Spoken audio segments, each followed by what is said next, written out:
Well, hello everyone. I am pulling out this die set that I picked up by Stephanie Bernard. And if you are a card maker or you are getting into cards, I highly recommend this die set. It has the A2 standard card base in it, which that is a set of A2 cards.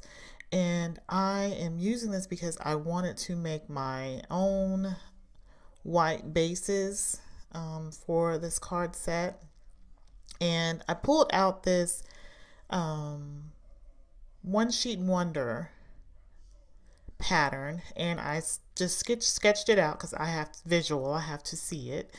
And then you see that little X there, that little piece is the only part of this that won't be used. So I took this and I am going to do 2 sets of this, and I cut every piece out. And I'm here just showing you how it was to do the diagonal pieces. It was easier on the little Fiskars trimmer. If I just used the little line there, I was able to cut it right in half there.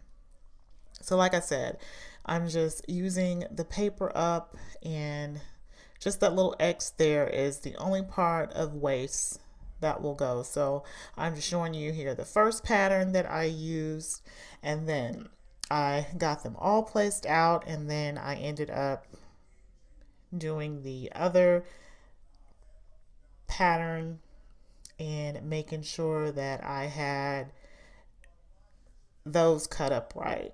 And I numbered the back of them, as you can see here.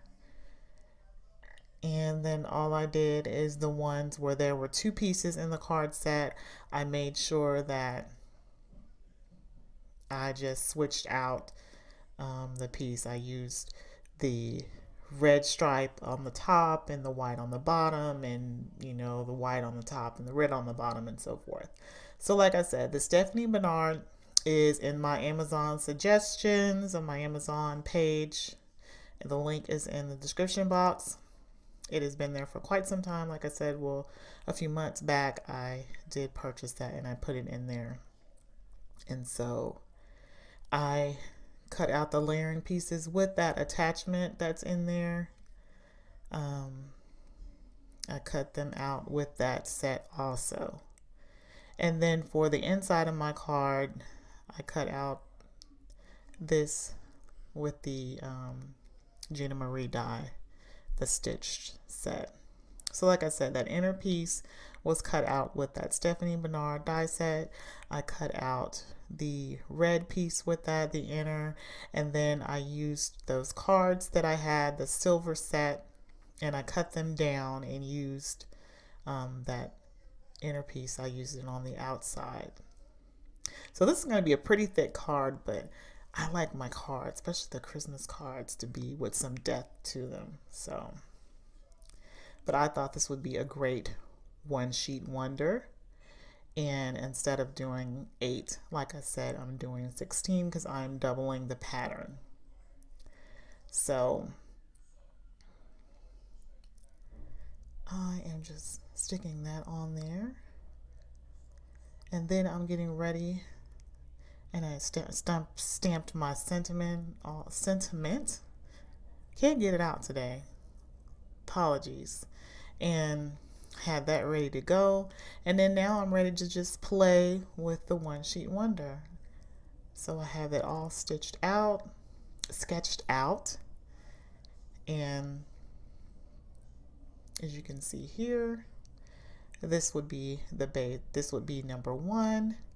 And then I also picked up these candy canes from Michaels. I kept walking past them when I was in Michaels and ended up picking them up and said I'm going to go ahead and use them.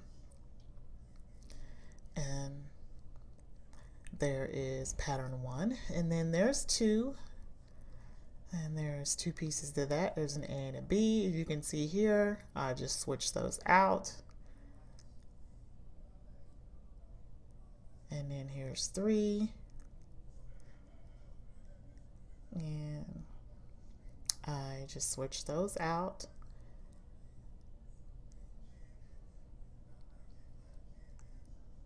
And then there's 4. And if you're using double-sided paper, you can, just do the 8 cards and be done. But for me, I wanted to do more for Christmas cards, and I just love the sparkle of all of this. And then the candy cane on candy cane was just something different for me, and I just love how these turned out. And then that was the 8th one. And then there's finally, I just have that little waist here. That's what I love about One Sheet Wonders. So thanks for watching, and see you later, Craftinistas.